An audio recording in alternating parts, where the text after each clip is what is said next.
Hello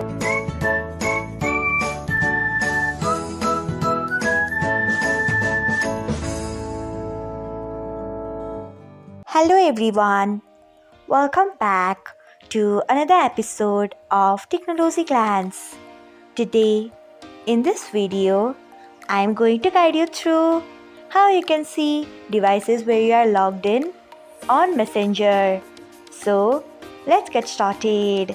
Firstly, open Messenger app in your device. Then tap on three lines icon. Next, tap on settings. Then scroll until you find privacy and safety.